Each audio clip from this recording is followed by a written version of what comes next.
ចឹងរឿងភ្លើងស្នេហ៍លាក់កំបាំងរបស់ឪពុកវ័យចំណាស់បាទឥឡូវយើងចាប់ផ្ដើមសាច់រឿងជាមួយនឹងបរិសវ័យចំណាស់ម្នាក់ដែលគាត់ឈ្មោះថាពៅបាទនេះគាត់ជា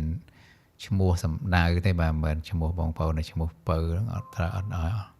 កុំយកដាក់ខ្លួនបាទនេះគាត់ជានៅក្នុងតួអង្គនៅក្នុងរឿងទេបាទបរិសវ័យចំណាស់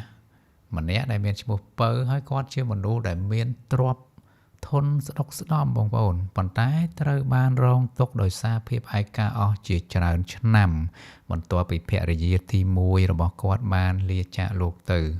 ភាពឯកាទទេស្អាតនេះបានជំរុញឲ្យលោកសម្រេចចិត្តរៀបការជាមួយនាងដាវីបាទដាវីដែលជាកូនស្រីក្រមុំវ័យ25ឆ្នាំដ៏ស្រស់សោភាម្នាក់បាទចឹងមានន័យថាគាត់ហ្នឹងជាបរិសវ័យចំណាស់ហើយរៀបការជាមួយប្រពន្ធក្មេងបងប្អូននាងដាវីមានរូបសម្រស់ផូរផង់គួរជាទីជាប់ចិត្ត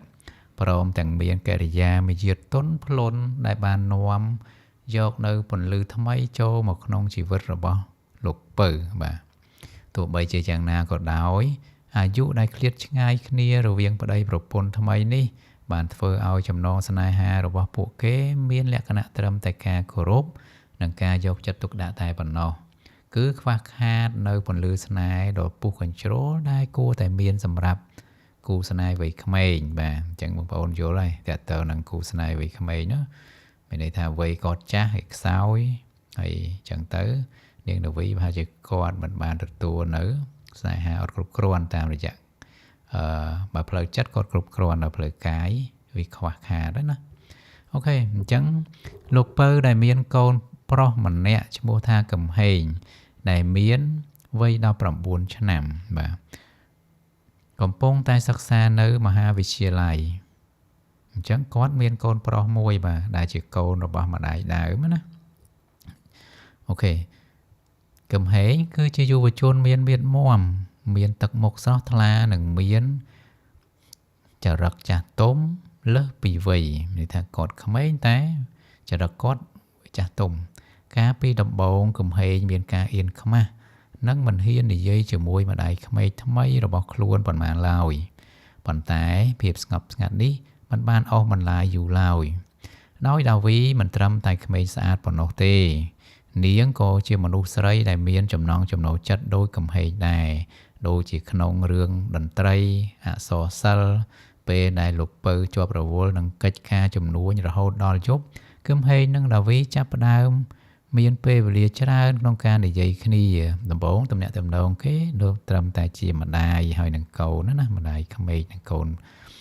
តែប៉ុណ្ណោះពួកគេអង្គុយនៅសួនច្បារខាងក្រោយផ្ទះដែលមានក្លិនផ្កាម្លិះក្រអូបឈ្ងុយឈ្ងប់និយាយគ្នាពីសុបិនពីសភៅដែលគេចូលចិត្តនិងពីភាពឯកាដែលលាក់នៅក្នុងចិត្តរៀងៗខ្លួនថ្ងៃមួយកំហេងបានឃើញដាវីកំពុងអង្គុយយំដោយស្ងាត់ស្ងៀមនៅមាត់បង្អួចដោយមានពន្លឺព្រះច័ន្ទជះចំផ្ទៃមុខនាងហាក់ដូចជាខ្វះខាតអ្វីមួយយ៉ាងធ្ងន់ធ្ងរពេលនោះកំហេងបានចូលទៅលួងលោមនាងហើយដោយប្រើពាក្យសម្ដីដ៏កក់ក្ដៅដែលបានធ្វើឲ្យដាវីហាក់ដូចជាមានអារម្មណ៍ថាបានស្វែងរកឃើញនៅចំណុចសុវត្ថិភាពផ្លូវចិត្តន័យថារកឃើញបរិសដែលយល់ចិត្តនាងបាទទឹកចិត្តអាណិតអាសូរដែលធ្លាប់មានចំពោះម្ដាយក្មេករបស់គេបានប្រែក្លាយទៅជាអណ្ដាតភ្លើងស្នេហាដ៏ក្តៅគគុកដែលមិនអាចទប់ស្កាត់បានកំហេងមើលទៅដាវីជាប្រពន្ធកំហេងមិនបានមើលដាវីជាប្រពន្ធរបស់ឪពុកឡើយគេមើលឃើញនាងជាស្ត្រីដ៏ស្រស់ស្អាតម្នាក់ដែលត្រូវបានគាត់លងស្នេហ៍ទៅហើយបាទចំណងស្នេហាដ៏លាក់លៀមរវាងកំហេងនិងដាវីក៏បានចាប់ផ្ដើមហើយក៏បានលូតលាស់រីកចម្រើនទៅមុខយ៉ាងលឿនពីមួយថ្ងៃទៅមួយថ្ងៃការប៉ះពាល់ដោយចៃដន្យក្នុងផ្ទះបាយបាទមានន័យថាពួកគេនឹងចាប់ផ្ដើមមានការលូតលាស់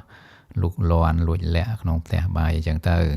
ការសម្លឹងមើលគ្នាយ៉ាងជ្រាលជ្រៅឆ្លងកាត់តុអាហារគឺសត្វតែជាដំណក់ព្រេងដែលចាក់បញ្ចូលក្នុងភ្លើងអារម្មណ៍របស់ពួកគេជារៀងរាល់ថ្ងៃមានន័យថាបន្តិចម្ដងវាធ្វើឲ្យមានបញ្ហាកើតឡើងហើយអាហ្នឹងគាត់ថា đây sờ lại nhá vì bông tại chạp chôl chạp chay vì riêng đa lửa nè chẳng bị bạn tục scat đây riêng rô pê này lục bơ à vọt tầm miến tè vì là đột thôm ban khai tới chia châm rau snai ha đo sầm ngắt rồi bỏ bộ kì giúp môi khao một lư đo sờ tôn đầy chẳng kiềng bận tốc tới tu nhiều pê đại lục bơ phứ đầm na từ khải phiệp ọt thâm một bỏ bộ kê ban đo cầm rật cầm pù cầm hế ban xa được phiệp pi arom đại bằng cọp nông chất tốc chỉ du một hảo tèng nhộp nhòa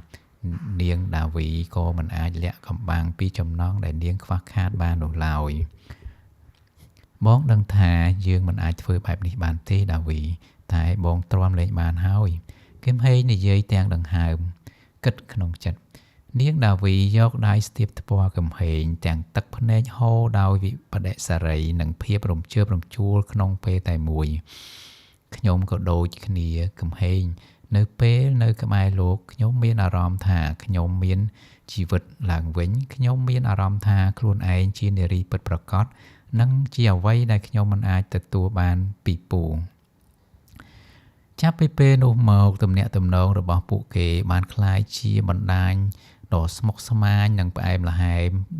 bật cọp đòi phiệp hay khai nâng phiệp smok strong chiều chiều chẳng nào có đòi có nơi tai chia rần đèn sầm ra bộ kế đây bộ kế ban khen thà bộ kế miên chia ruộng nơi chia mùi khía mình men chia chầm non ngục ngô mùi plei lòi tai chia snai ha chạ chiều chiều bộ kế chia prolong cu snai đã thở ban chụp khía nông cả lại để xả đo chầm lái nâng cu ao mà bấm phọt và chẳng rương đấy cứ chơi rương mùi đây sân côn dương mình chỗ chất tế hay còn mình trời ca đây mong vốn bên tay là lỡ với mấy cái ca là sẽ mẹp pì nè là ngày chỉ mười bên to tiết chẳng mình lúc bơ tụ bay chia đồ vô khang đằng ca nghe có đói có lúc chia một nút miên bạch nhá đằng chết sừng kẹt này lúc chấp đam sang say bị ca pla đô đồ cùi còn sầm qua rồi bỏ phe rỉ đằng cồn pro đà vị mơ tư miên phiệp rỉ chừng muốn bên này bỏ niếng tay tại plư chai chang ai cầm hình vĩnh cổ lên như giấy lên sau chỉ môi lột đột muốn tái ba chịp chia diêm kích về bị ca chụp một bột từ vĩnh mà chẳng ngược bốc chập đàm sòng xài ấy nếu vô môi lột bơ từ lọp mau bị ca phơ ca lươn chiêng thoa mà đà lột bàn lư sầm lên sắp siêu tranh pi bàn tục từ tụp nhiều về lột đà châu đôi ngạt nghiệm lột ban khen ca bứt tèng mà cấm hên cầm pông tại ao đào vi dạng này cái nòng đài hào tật một là bao bộ kê po pin tại đôi sạch đầy sờ lạnh phiệp túc ruồi nâng đầy sẵn khẩm và đào vi nâng cầm hên nhẹ ba dạng khlang bàn gớp châu dạng tọt slot phiệp ngọc ngát bàn sẵn cót lơ bàn sẵn cót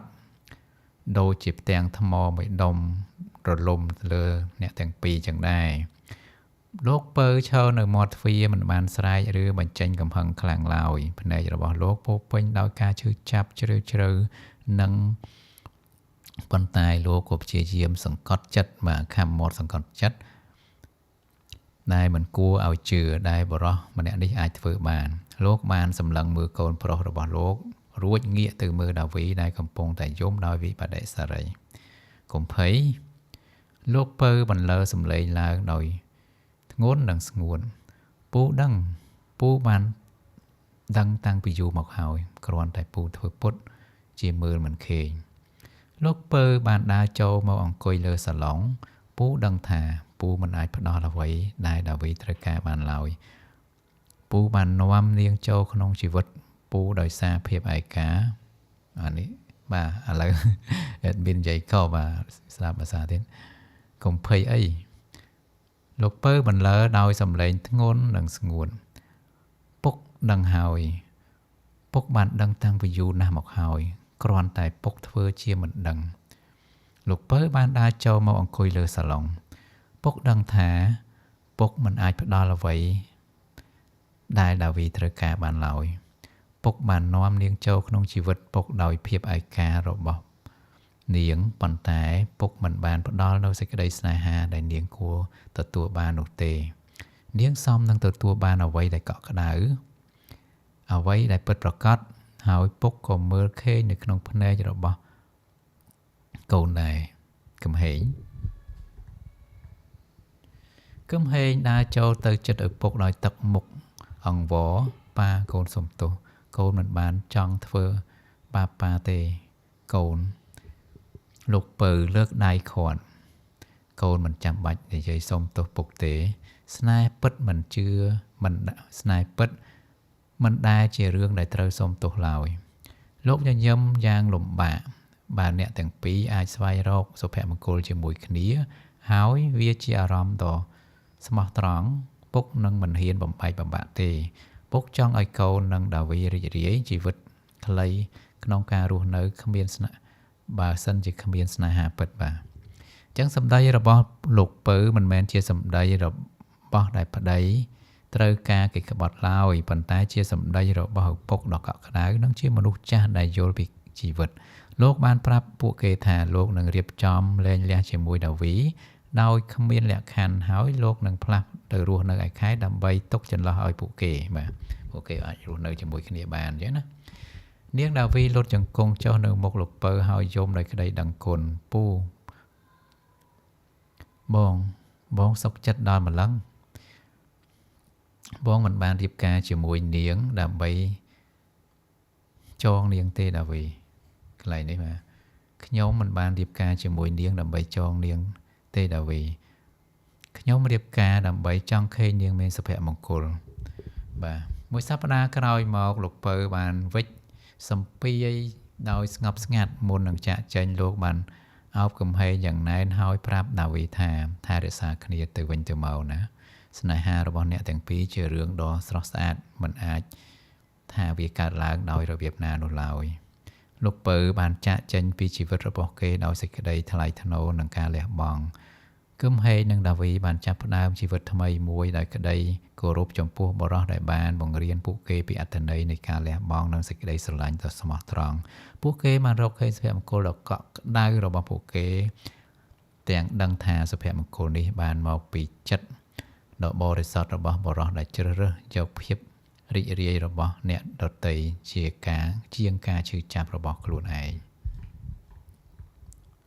ចឹងរឿងនោះក៏ចប់ត្រឹមហ្នឹងទៅបាទហើយពីរនាក់ហ្នឹងអនាគតទៅមិនដឹងជាយ៉ាងណាទេតែ